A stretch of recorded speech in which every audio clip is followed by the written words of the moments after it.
for her story. And Luisa is a senior from Duluth Marshall High School and is planning to head to DePaul next year for Peace, Justice, and Conflict Studies and for Spanish. She will be speaking on fostering one's personal relationship with the creation. Luisa, thank you for joining us. And for those of you who are having technical issues, we do see your comments and we'll work on those too. Thank you for joining. Hi everybody, so my name is Luisa and I was asked to share about why I care about climate justice and our earth and how that relates to caring for others. So I'm just going to dive right into my story. It was one of the first really nice days in spring here in Duluth. It was relatively warm out, the sun was out, the warmth of the sun on your face is a wonderful feeling. There was only a few clouds in the sky, and so a friend invited me to go on a trail run with him. And I decided to take advantage of the nice day, despite my lack of enthusiasm for cardio. So I grabbed my trail shoes and a water bottle, and I head to the local nature reserve to meet up with my friend. Like I said, the sun was shining, I was nice and warm, we were blocked from the wind, and I'm starting to feel that wonderful runner's high. So we're about 3 miles in, we're about ready to turn back, and it starts to pour. I'm talking torrential downpour out of nowhere. So we find a tree to take cover, which in hindsight wasn't a great idea. I recognize that. But there was no thunder, and more importantly, there was no lightning. So we climbed up around 10 feet, and we were sitting there in what was actually a pretty cool tree. He told me later that it was one of his favorites. And, I'm wet, and I'm cold. I'm a little annoyed. I'm looking at a 3-mile run back, but he told me to give in. Give in to the pounding rain and the swirling wind, to the beautiful force of nature, of creation. And so I gave in. I admit it's hard for me to slow down. I'm constantly running from one thing to the next, no pun intended, but in that moment, amidst the pounding rain, once I gave in, everything was still.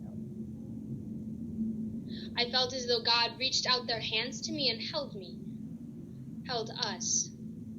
Reached out their hands as if saying, "You're safe. I got you." Isaiah 45:8 says, "Heavens above, rain down my righteousness. Let the clouds shower it down. Let the earth open up wide. Let salvation spring up. Let righteousness flourish with it, for I, the Lord, have created it." Never before had I experienced that level of calm, that level of security. I was no longer wet or cold or annoyed, but I was present, fully present in this beautiful creation.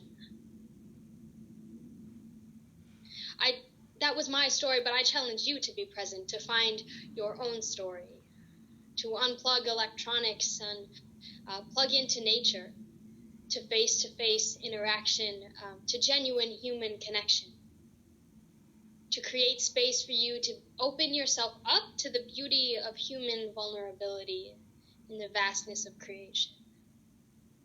I think one of the best ways for us to foster caring relationships with creation is by fostering relationships with one another. To live in beloved community and to truly care for creation is to coexist with our brothers, sisters, siblings, coexist in this wonderful creation. A Spanish proverb says, "El amor todo lo puede." Love can do it all. Love for others, love for self, and love for creation is how we foster a movement. Only when those three join together are we truly living in beloved community, beloved creation.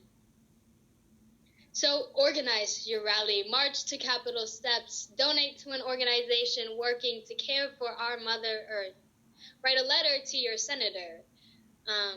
But I think most importantly, when looking at the creation care and the work of environmentalism and caring for our Earth, is to dive into creation with an open heart and an open mind and provide space for others to do the same. Thank you all.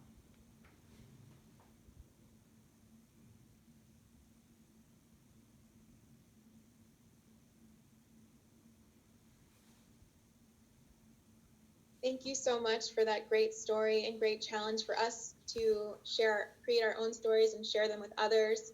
It's such a great time actually for that reminder. We want to invite you all to share your picture and to share that with our director at MNIPL, Julia, with a hashtag Earth Day Minnesota or another